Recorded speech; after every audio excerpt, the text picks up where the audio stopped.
세조는 온몸에 든 피부병이 점점 심해지자 금강산 진주담으로 치료를 하러 가게 되었다.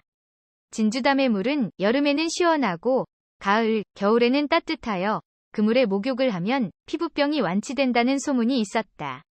그날도 세조는 진주담에 조용히 앉아 사색에 잠겨 있는데 한 소년이 계곡을 따라 올라오는 것이 보였다.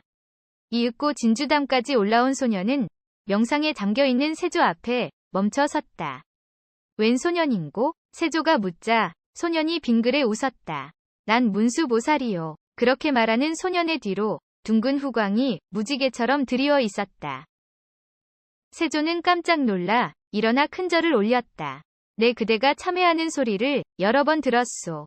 그대가 죽인 억울한 원혼들을 위해 불경도 많이 외더군. 허나 이런 곳에서 목욕을 한다고 나을 병이 아니지. 쯧쯧. 문수보살은 세조를 딱하다는 듯 바라보았다. 이 병이 나을 수 있는 일이라면 무엇이든 하겠소이다.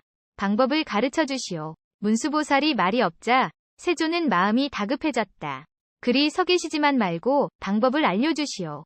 큰 사찰을 하나 지으시오. 큰 사찰을. 문수보살은 그 한마디를 남기고는 어디론가 사라졌다.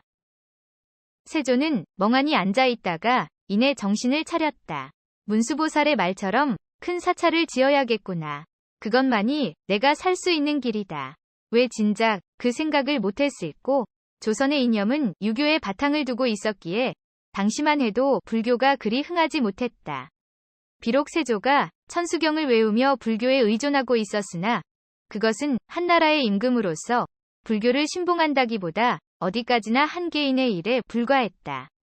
그런 까닭에 신하들도 세조가 불교를 가까이 하는 것을 그다지 큰 문제거리로 삼지 않았다.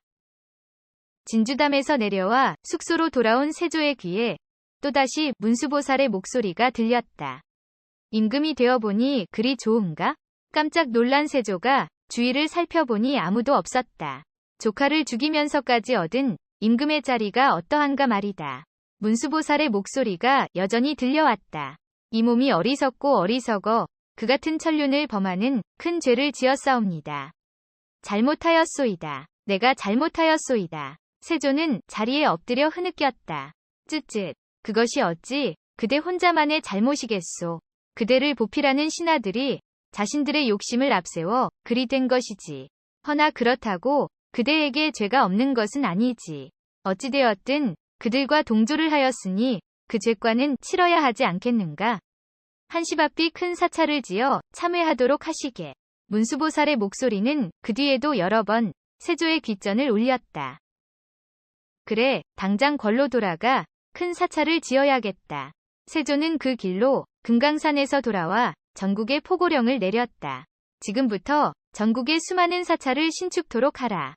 또한 백성들은 있는 정성을 다해 스님들을 대하고 존경해야 할 것이다. 그리고 한양에도 큰 사찰을 지을 것이니 그리 알고 준비토록 하라. 세조의 포고령이 내려지자 불교를 신봉하는 이들은 크게 기뻐하고 환영했지만 유생들은 그와 같은 포고령을 거두어 달라고 연일 상소문을 올렸다. 하지만 세조의 결심은 흔들리지 않았다. 오히려 상소를 자주 올리는 이들을 멀리 귀양 보내어 더 이상 그러한 상소를 올리지 못하도록 일침을 놓았다.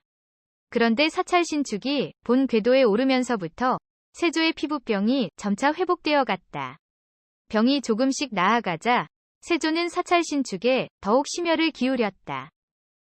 한양 한복판에서는 날마다 사찰을 신축하는 데 쓰이는 돌과 목재를 다듬는 소리가 끊이지 않았고 불심에 가득 찬 백성들은 신명이 나서 너나 할 것 없이 사찰 신축을 한마음으로 도왔다. 원각사라 이름 지어진 그 사찰은 그렇게 수년의 세월이 지나서야 비로소 그 웅장한 모습을 드러냈다. 그 절에는 특히 탑 구석구석에 부처님의 여러 모습이 새겨져 있는 거대한 13층 석탑이 있었는데 흡사 사람의 솜씨 같지 않았다. 원각사가 완공된 후 세조는 여러 고명한 대사들을 모시고 매일같이 법회를 열었다. 세조를 두고 어린 조카를 죽이고 왕위를 빼앗은 왕이라고 비난하던 백성들은 점점 불심이 깊은 어진 임금이라고 칭송하기 시작했다. 원각사를 지음으로 해서 세조는 백성들과 한마음이 될 수 있었고 불안하던 전국은 점차 안정되어 갔다.